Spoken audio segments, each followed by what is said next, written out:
Okay, good evening everyone. So today we are going to discuss about the difference between crust, lithosphere and asthenosphere.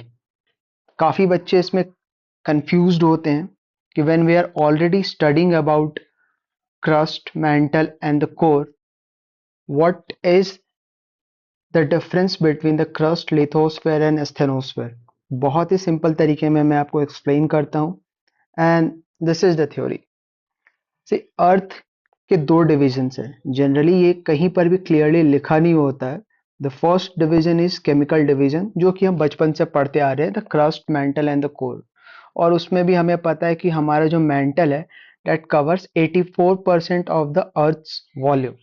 Okay, तो crust बना होता है sial से और sima से। We know all the basics, तो इसको मैं बहुत ज़्यादा डिस्कस नहीं कर रहा। I am just leaving this slide and moving to our next point. तो केमिकल डिवीजन इसलिए हम इसे बोलते हैं क्योंकि यहाँ पर हम इस चीज पर ध्यान दे रहे हैं कि हमारे जो क्रस्ट है उसमें कौन कौन से एलिमेंट्स हैं, वो डिसाइड करे उस क्रस्ट का chemical composition. But that was not enough to explain the different layers of the earth in the plate tectonics, जैसे हम पढ़ते हैं वहां पर। ठीक है, तो इसीलिए हमारे साइंटिस्ट ने बोला कि there is one more layer of the earth which is the mechanical layer of the earth. इसमें हमने तीन डिविजन्स हमें पढ़ने हैं, that is the crust, lithosphere and asthenosphere.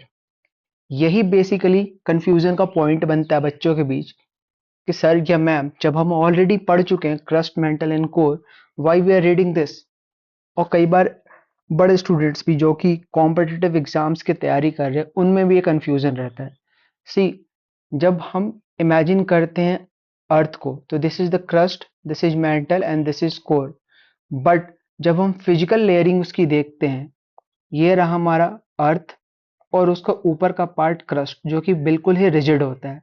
Now coming to, उसके नीचे हमारा मेंटल शुरू हो जाता है। बट मेंटल का जो अपर पार्ट है वो भी कुछ दूर तक काफी ज्यादा रिजिड होता है और ब्रिटल होता है।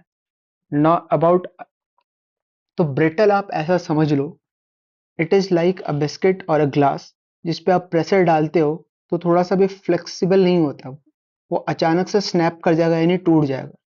तो डेट इज ब्रिटिलिटी, है ना। यानी कि जब आप प्रेशर डाल रहे हो, इसमें किसी भी तरह का बेंडिंग या फोल्डिंग नहीं होगा, वो सीधे प्रेशर की वजह से दो अलग अलग टुकड़ों में बट जाएगा। That is the definition of brittle.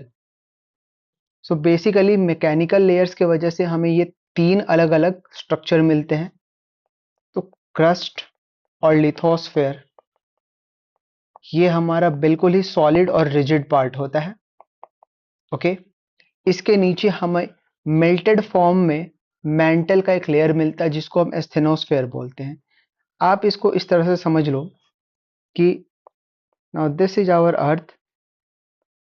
इसके जो रिजिड पार्ट है ये दो चीजों से मिलकर बने हैं, विच is the crust and lithosphere. अब इस लिथोस्फेयर के नीचे मेल्टेड रॉक्स होते हैं। ठीक है, now this makes our asthenosphere. I hope यहां तक बात सबको क्लियर हो गई होगी। एस्थेनोस्फेयर हमारा बनता है 1 to 2% ऑफ मेंटल, यानी कि जो भी रॉक का पार्ट है, suppose this is the rock, तो इसका सिर्फ 1 to 2% जो अपर पोर्शन है वो मेल्ट कर जाता है, और इस मेल्टिंग की वजह से हमें क्या मिलता है, asthenosphere. Now imagine a picture, आप यहां पर देखो, ये एस्थेनोस्फेयर लिक्विड या सेमी फ्लूइड पार्ट है। इसके ऊपर लिथोस्फेयर और क्रस्ट, ये हमारे रिजिड पार्ट है जो कि फ्लोट कर रहे हैं। और लिथोस्फेयर के ही अलग अलग टुकड़े को हम प्लेट्स बोलते हैं। Now here I and this topic by explaining these three terms.